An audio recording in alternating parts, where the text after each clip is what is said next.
Evangelho de João, capítulo 8.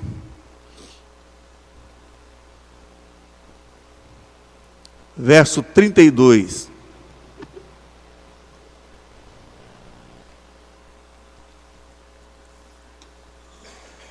Se você tiver a sua Bíblia, o ideal é você acompanhar na sua Bíblia, porque vai ter algumas palavras aí que eu gostaria que você grifasse, que você fizesse um asterístico, que você fizesse algo qualquer, para que isso fique gravado na sua mente. Revista e corrigida na Fiel. E você que não trouxe a Bíblia, você pode acompanhar aqui no nosso painel.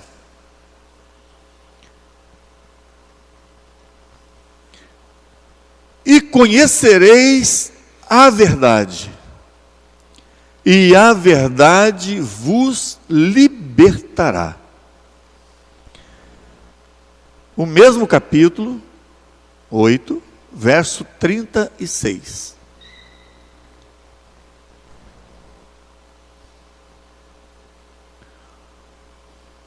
Se, pois, o Filho vos libertar, verdadeiramente sereis livres. Durante essa semana, Deus colocou no meu coração esses dois versículos, que eu poderia chamá-los de o nosso texto áureo. Numa palavra mais simplista, eu poderia dizer que se trata de um texto de ouro. Porque, por causa da grandeza, da profundidade com que essas declarações foram proferidas. Salta aqui aos meus olhos 3 palavras. Não há como eu fazer uma leitura dessa, não há como eu me deparar, quando estou lendo o Evangelho de João, e quando chego neste capítulo 8, e me deparo com essas declarações aqui, não há como não saltar aos meus olhos 3 palavras, que eu gostaria que você guardasse hoje no seu coração. A primeira delas é o conhecimento. A segunda é a verdade. E a terceira é liberdade. Jesus, ele ressalta, ele traz à tônica essas 3 palavras: conhecimento, a verdade e a liberdade.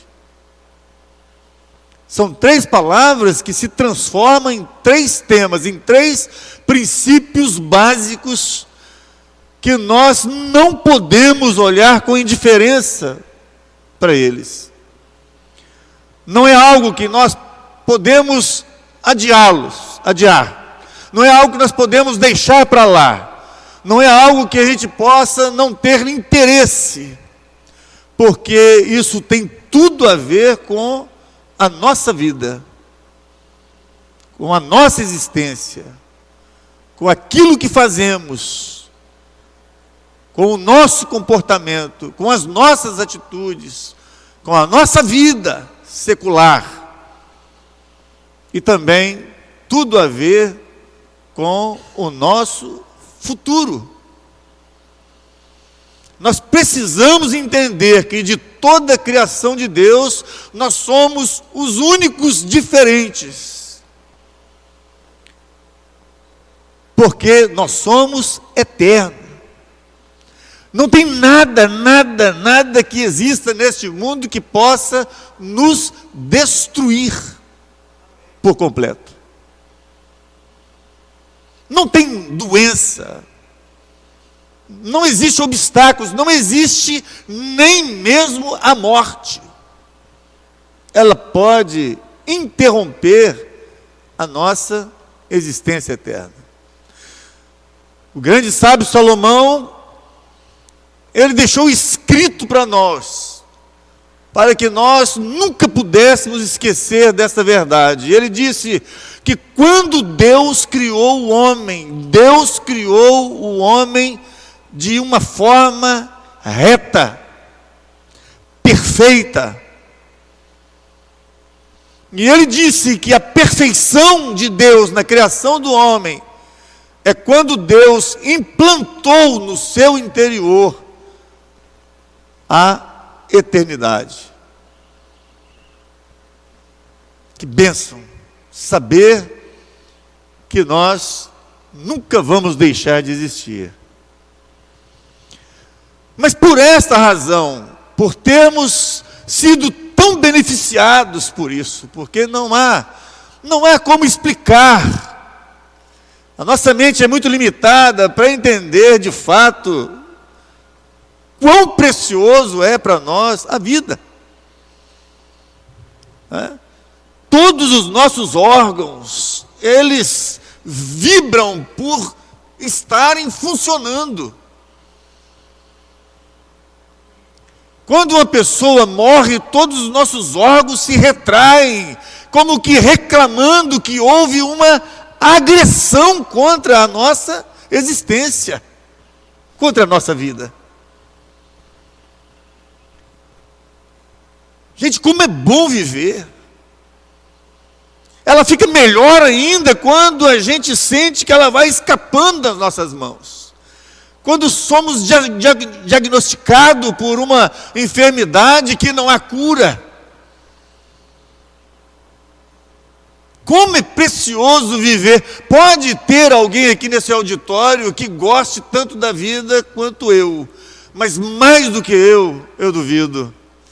Eu amo viver, eu gosto de dormir tarde, eu gosto de acordar cedo, para ter o prazer de não perder as coisas que a vida me proporciona. É bom demais. E o Senhor Jesus, Ele traz isso para a gente, que se nós amamos a vida, então nós precisamos ter conhecimento, porque sem conhecimento nós estamos completamente vazios da apreciação de tudo o que esta vida nos oferece. Não é como você ter prazer sem conhecimento. Não é como você tomar boas decisões sem conhecimento. Não é como você fazer boas escolhas sem conhecimento. Eu estou falando de conhecimento daquele que transforma você, que modifica você, que te molda, que te encurrala, que te joga no canto, que te espreme você na parede, que vai fazer de você uma pessoa melhor cada hora, cada minuto, cada dia, cada semana. Porque senão o conhecimento não tem nenhum valor. É desse conhecimento que Jesus está falando. E a verdade, olha a importância da verdade, porque é ela que vai conduzir você na direção certa. Não é como ter nada contrário, não é como você não ser bem-sucedido se você não der prioridade para aquilo que é verdade. A verdade tira os seus medos, a verdade resolve a sua dúvida, a verdade coloca você no eixo, a verdade coloca você no confronto com aquilo que é errado. Tudo que é estranho, a verdade por si só, ela repele. Então eu não posso viver ou sobreviver sem a verdade.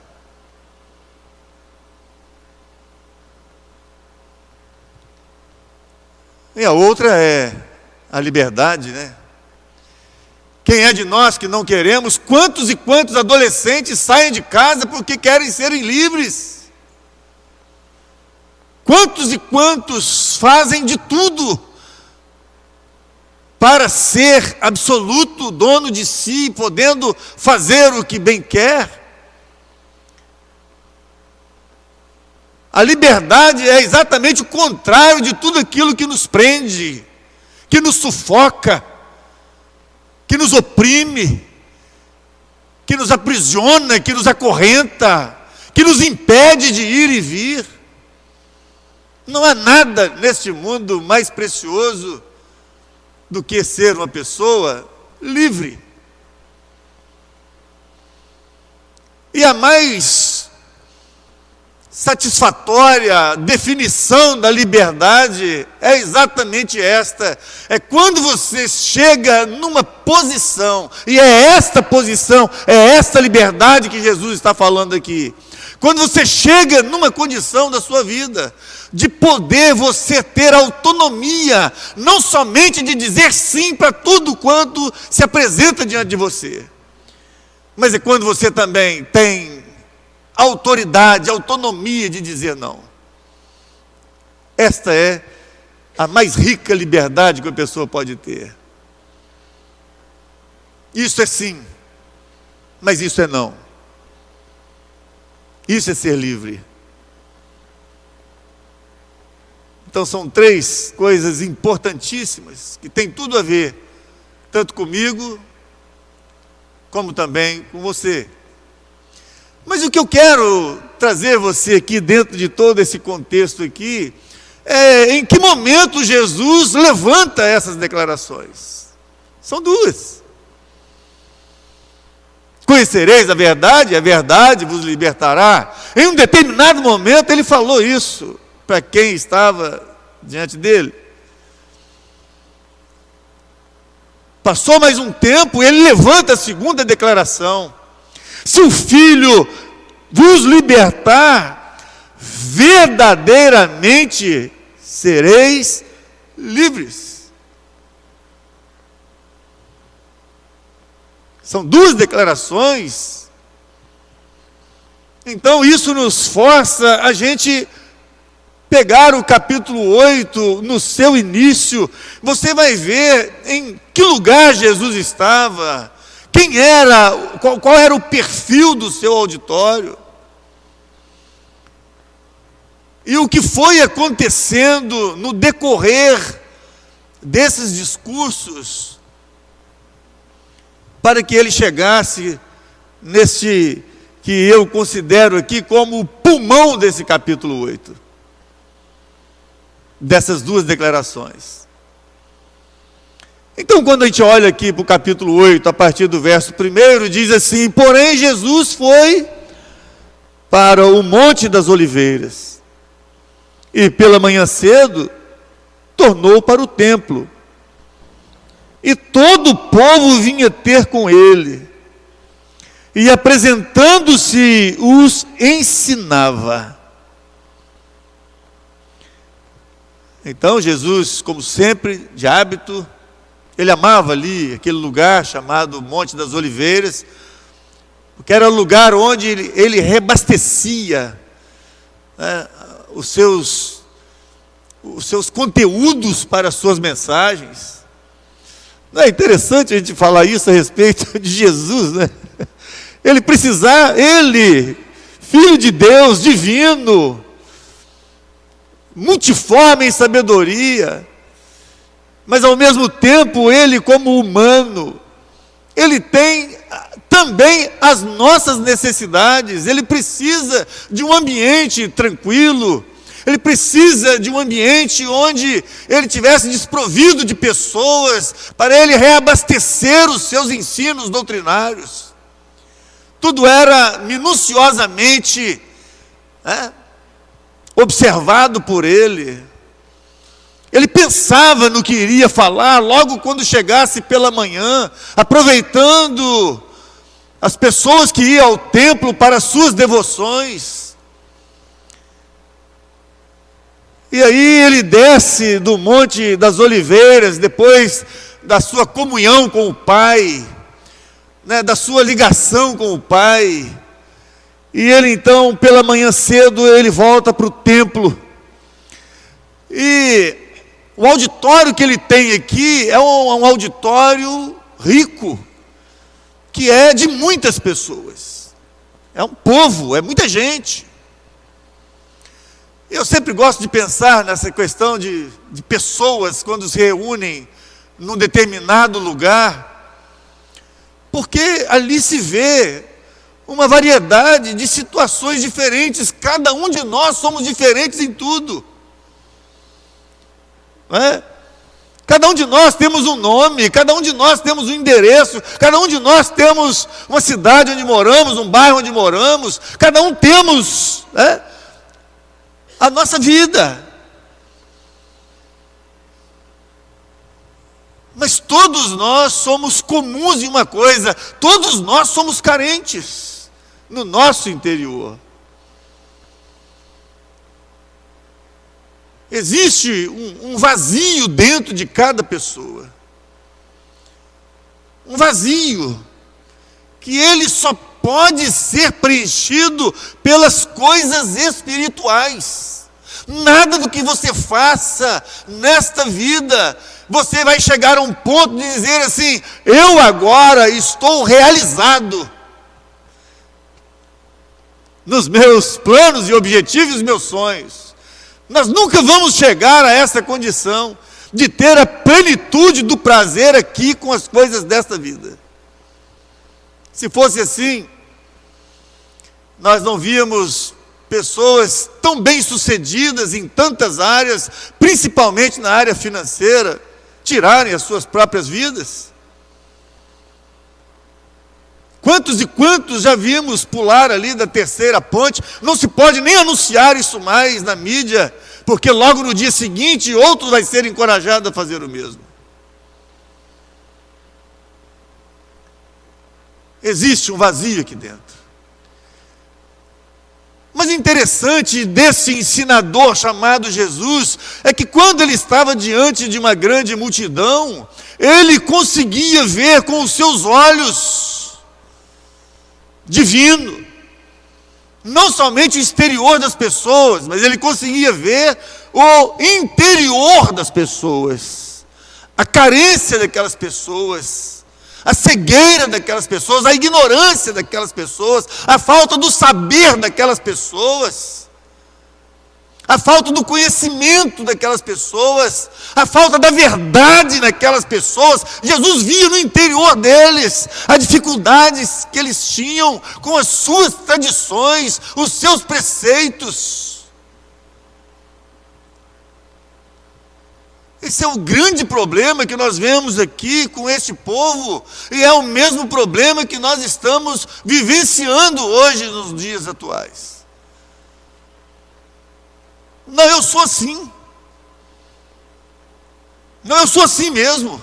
Mas assim como? Como que você pode se aceitar ser assim mesmo? Com esse temperamento terrível que você tem, essa natureza tão pecaminosa. Como que você pode pensar que a sua vida está certa, pois se ela mostra que tudo está errado? Não, mas eu sou assim mesmo.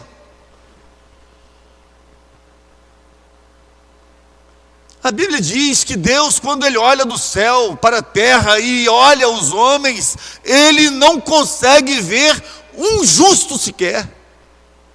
Não existe uma natureza boa, porque a nossa natureza, a natureza humana, ela é pecaminosa, e é por isso que a sentença de quem nós somos é a morte.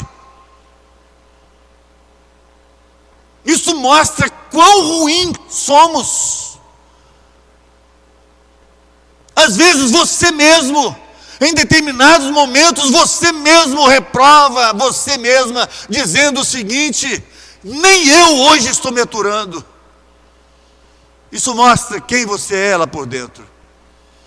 É por isso que nós temos uma facilidade muito grande de julgar as pessoas, porque é muito mais fácil para nós, fica muito mais prático, muito mais simples, muito mais cômodo para nós julgar as outras pessoas do que julgar a nós mesmos. O lugar mais difícil de nós adentrarmos é dentro do nosso interior. porque nós mesmos reprovamos quem somos, o que fazemos. Quer ver quem de fato você é só você se sentir sozinho, sem ser vigiado ou olhado, que você esteja num lugar exclusivamente sem a penetração de ninguém, só você. O que você é capaz de fazer? O que você é capaz de demonstrar? O que é a natureza caída do homem? Nem o justo sequer Deus viu. Pois é assim que Jesus olha aquele povo. Mas além de toda essa mistura desse povo que ali estava, havia ali uma outra classe de pessoas que o escritor sagrado faz questão de nos alertar, que é o verso 3, a parte A. Além do povo, no verso 2, que vinha ter com ele, havia também ali os chamados os escribas e fariseus. Esses estavam ali com outro tipo de objetivo. O povo vinha ali porque ainda queria ouvir. Não sabemos de fato aqui quais eram, além de ouvir, os outros interesses, né? Porque essa é uma questão também que todos nós precisamos definir o que nós viemos fazer aqui hoje. Porque às vezes a gente chega aqui de tal forma, tão bloqueado, tão cheio já de preconceitos, já de posições tão definidas, que você não consegue absorver o verdadeiro ensinamento de Jesus, da palavra, do Evangelho. Porque muitas coisas podem se tornar obstáculos, podem se tornar empecilho de você ter um bom entendimento do que está sendo dito. E isso vai fazer toda a diferença. E no meio desse povo aparecem essas duas classes aqui de escribas. Quem eram os escribas? Eram pessoas muito bem preparadas. Haviam faculdades para formar esses homens no conhecimento das Escrituras, ou seja, tudo aquilo que já havia sido escrito até este momento aqui. Nesse momento aqui, eles não têm a Bíblia como nós temos, completa. Eles tinham apenas parte da Bíblia, que é chamado de Escrituras, ou Velho Testamento. Era o que os profetas haviam escrito, era o que Moisés havia escrito, eram os salmos que já havia sido escrito. Só que não era dessa forma que você tem hoje. Você tem uma Bíblia com os livros todos separados, você tem capítulos, você tem versículos, você tem tudo numerado. Eu cito aqui, você imediatamente já abre, já identifica. Lá não, era um rolo só, imagina bem, um rolo, tudo junto. Então somente os escribas tinham essa capacidade de fazer essa verificação. Quando se ia ler no templo ou nas sinagogas, eram eles os responsáveis para colocar no lugar devido, para ser lido e debatido naquela ocasião. Então eles estão ali. E eles estão ali, por quê? Porque eles estão admirados na habilidade de Jesus, em como Jesus lidava tão facilmente com essas coisas espirituais. Como Jesus ensinava daquele jeito, pois se Jesus nunca fez a faculdade deles, tanto dos escribas, como também dos fariseus, que era uma classe que fazia parte de um sistema religioso. Talvez sejam eles a religião que imperava naquela ocasião, a seita mais numerosa e mais poderosa. Eles eram considerados separatistas. Ou você era salvo sendo um fariseu, ou você era um perdido sendo qualquer uma outra religião. E eles estão ali, não como apreciadores de Jesus, mas estavam ali para debater, achar algo que pudesse confrontar os ensinos de Jesus. Chama a sua atenção aqui, eu paro para dizer para você uma coisa. Tudo quanto Jesus ensina, tudo quanto a palavra de Deus ensina, ela vai provocar duas coisas em você. Ou ela vai te trazer o contentamento, a paz que você precisa, a motivação que você precisa, trazendo a você o alívio de agora ser alcançado por essa palavra, ela poder fazer o efeito que realmente ela é capaz de fazer. É por isso que o escritor aos Hebreus, ele diz no capítulo 12, né, ou seja, no capítulo 10, né, meu alto? Essa palavra é viva e eficaz. E ela é mais penetrante do que espada alguma de dois gumes. Olha só quando o escritor fala dessa palavra. Ele fala que ela por si só, ela é, além de viva, ela é eficaz. Ou seja, independente de que você queira ou não queira, ela vai efetuar em você duas coisas. Ou ela vai alcançar o lugar desejável no seu interior, ou ela vai provocar a você uma indignação com relação a ela. Você não quer isso para a sua vida. Não é isso que você quer. Não é isso que você procura. Não é isso, não é essa a necessidade. Você não admite de forma alguma que você vai se tornar dependente do efeito dessa palavra para ser uma pessoa com uma natureza ruim, para se transformar numa natureza santa e apreciável diante do Senhor. É por isso que ela é viva, ela é diferente de qualquer um outro livro que você leia. Ela é diferente de qualquer uma outra palavra que você ouça. Ela é eficaz. Ela é atuante. E é por isso que na Bíblia o profeta Isaías compara o efeito, a eficácia dessa palavra com a chuva. É maravilhoso demais. Isaías diz assim: assim como cai a chuva sobre a terra, assim também é a palavra.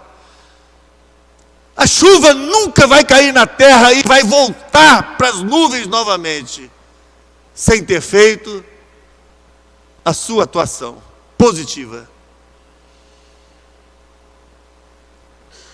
Quando ela retornar, ela fez o que foi necessário aqui na terra. Assim é a palavra. O profeta conclui dizendo: assim como a chuva faz o seu efeito, não volta vazia, assim também é a palavra. Ela nunca voltará para Deus novamente, sem ter feito a sua atuação positiva na vida das pessoas. Muito bem. Então, a primeira parte do capítulo 8, ela termina de uma forma extraordinária. Porque os escribas e fariseus, eu não sei se de uma forma articulada,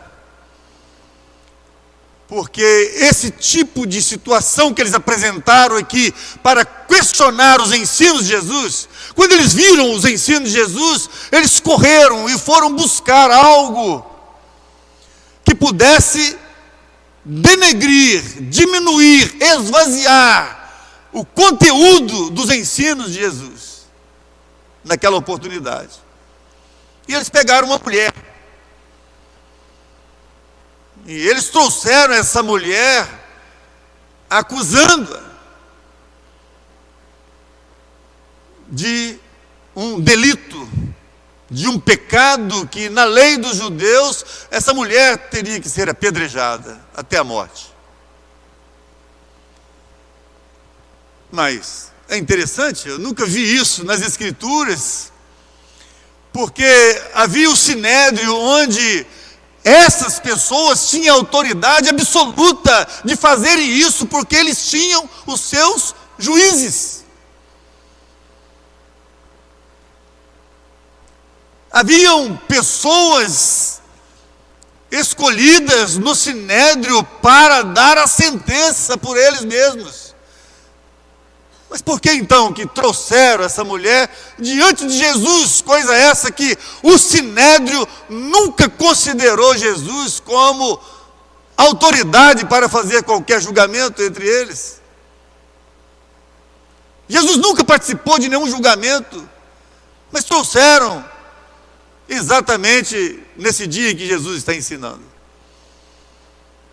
Trouxeram a mulher, olha aí, ela cometeu adultério, e conforme diz a lei de Moisés, ela tem que ser apedrejada. O que o Senhor diz?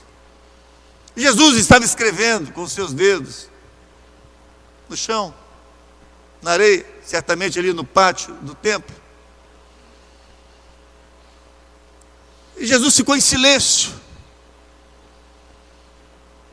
E de repente Jesus levanta um outro tribunal. Não agora um tribunal de julgamento, mas um tribunal dentro da consciência dos seus ouvintes, dizendo para eles: quem não tiver pecado, que seja o primeiro a tirar a primeira pedra nessa mulher.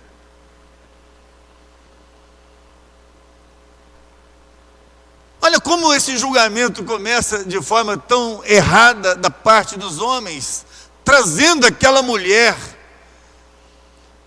a prova, a evidência mais contundente desse julgamento, a prova maior de que realmente aquela mulher cometeu aquele delito, seria a presença do homem. A mulher jamais poderia ser apedrejada sem que o homem que adulterou com ela estivesse ali, porque a sentença seria para os dois e não apenas para um.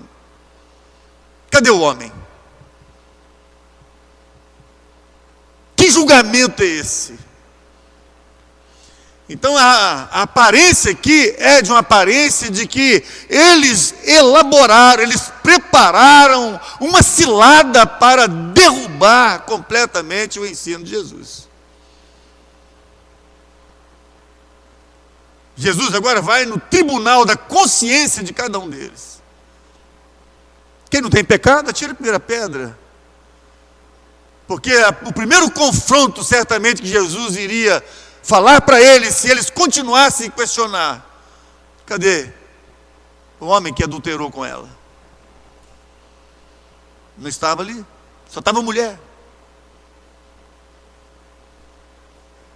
E aí o que mais me deixa maravilhado aqui dentro deste capítulo 8, nessa primeira parte do sermão de Jesus, do ensino dele, é que começou a sair, a esvaziar aquele auditório, e começou a esvaziar, exatamente começando pelos mais velhos, até chegar aos mais jovens que ali estavam. E eu não tenho uma outra coisa a pensar que não seja essa.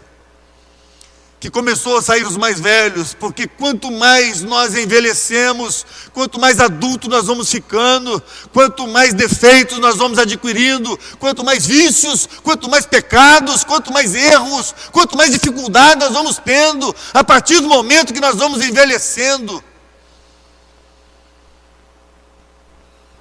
E foi isso que aconteceu, e quando eles mergulharam na própria consciência, eles viram que eles, muitas das vezes, se comportavam pior do que elas.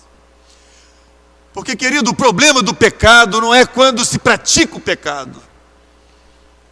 A prática do pecado é apenas já a consequência, o desfecho daquilo que já foi iniciado lá dentro da sua consciência, da sua mente.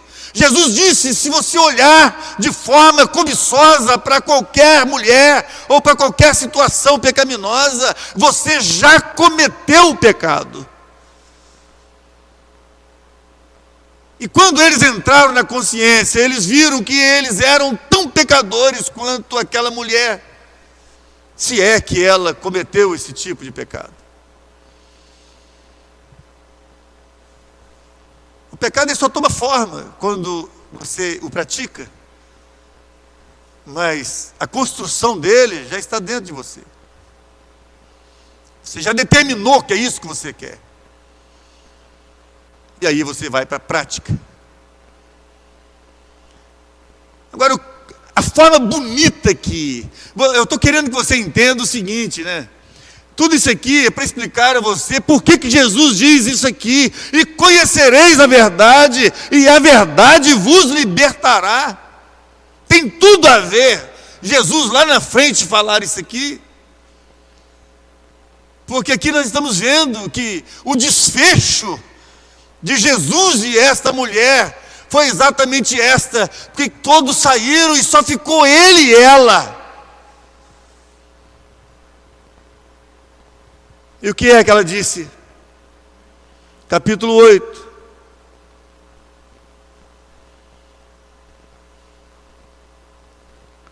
Verso 10, e endireitando-se Jesus e não vendo ninguém mais do que a mulher, disse-lhe: mulher, onde estão aqueles teus acusadores? Ninguém te condenou? Verso 11. E ela disse: ninguém, Senhor. E disse-lhe Jesus: nem eu também te condeno. Vai-te e não peques mais. Nós estamos encerrando hoje aqui, né, Tiago? Igualzinho hoje foi pela manhã, né? Quando Paulo terminou o seu discurso em Atenas, houve uns que escarneceram, zombaram. Houve outros que ficaram em cima do muro. É porque tem pessoas, quando ouvem o Evangelho, ele já manda de primeira, debochando, zombando, demonstrando a sua incredulidade naquilo que ele ouviu. Ele não investiga, ele não quer saber, a verdade para ele não importa, e nem tampouco ele está preocupado com essa liberdade que realmente deixa você em paz. Mas lá, houve logo esses de prontidão, que ouvimos hoje pela manhã. E ouvimos um outro grupo que ficou em cima do muro, dizendo assim: não, sobre isso, a gente vai ouvir isso outro dia, amanhã, semana que vem, o mês que vem.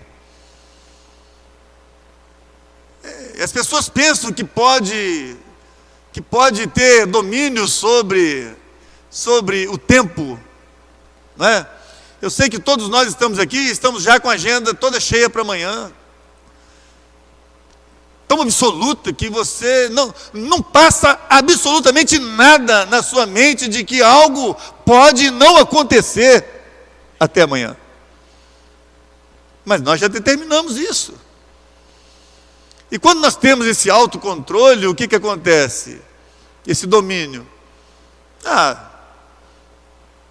A respeito das coisas espirituais, eu posso deixar para quando as coisas estiverem melhores.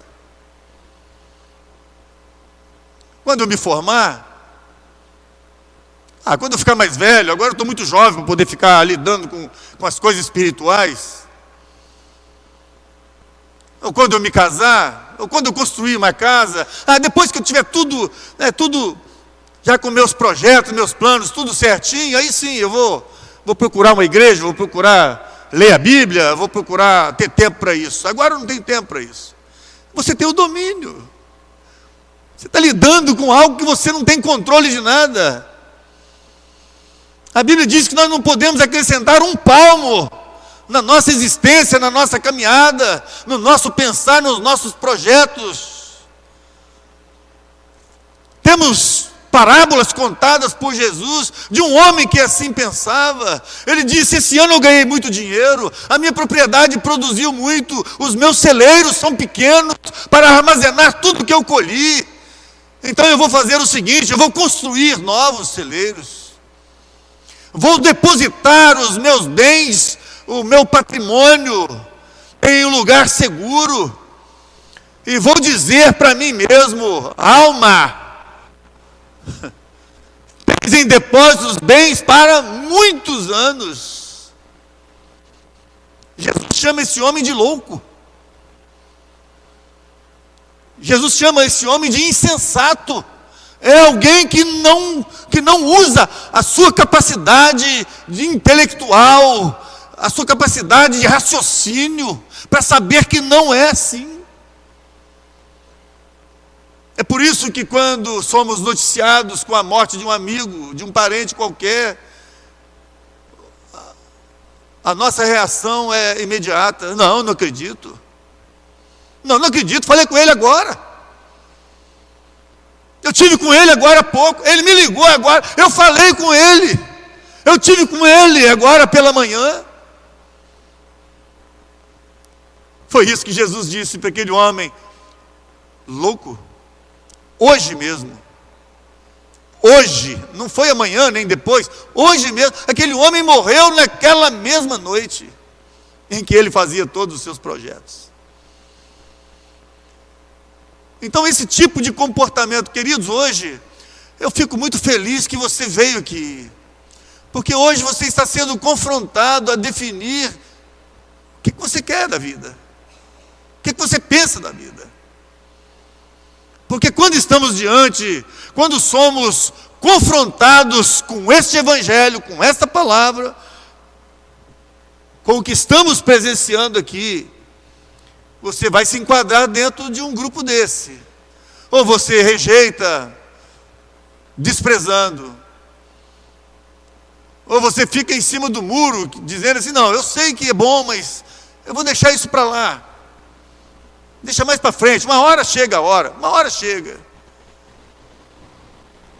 Mas o que é legal aqui é o seguinte: é esse comportamento, tanto hoje, lá em Atenas, quando Paulo pregava o evangelho, para aqueles atenienses tão incrédulos e idólatras.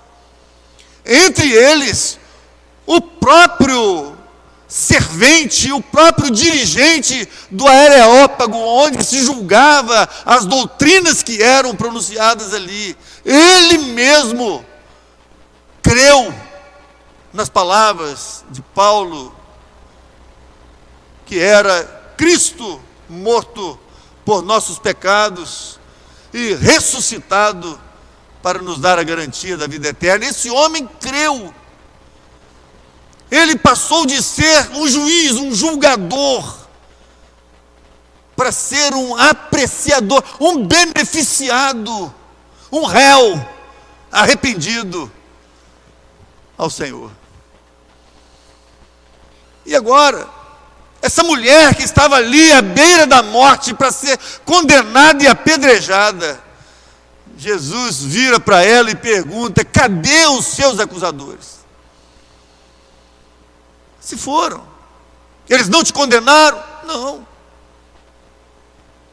Aí vem a coisa mais preciosa que todo pecador precisa: eu também não te condeno. Vai. O que essa mulher teve diante dela? Aquilo que era mentira, a verdade suplantou. Ela agora conhece a verdade. Ela tem conhecimento do que é um julgamento justo.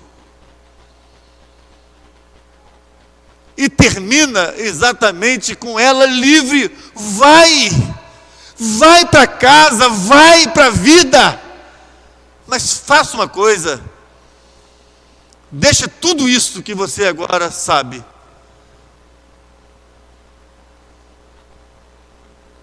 Trazer para você uma nova vida. É uma pena que a Bíblia não continua trazendo para nós a história da agora para frente dessa mulher, mas não precisa. Não é como alguém que tem uma experiência singular e pessoal, tão dramática, tão profunda como essa mulher tem, de não ter para frente uma vida totalmente diferente. Uma nova vida, uma nova natureza, um novo entendimento, um novo saber. Alguém que agora sabe o que é verdade. E alguém que agora pode dizer, eu sou livre. Ah, que bênção. Pois é assim que eu quero terminar hoje, né, a nossa mensagem. E eu espero que você venha domingo que vem, porque... Edilmar, fala para ele. Que você venha domingo que vem. Porque aí nós vamos ver novamente que ainda esse não é a única razão por que Jesus, lá na frente, ele disse, e conhecereis a verdade, e a verdade vos libertará. Amém? Que Deus te abençoe. Eu espero que você vá para casa hoje com seu coração aliviado para poder começar a segunda-feira.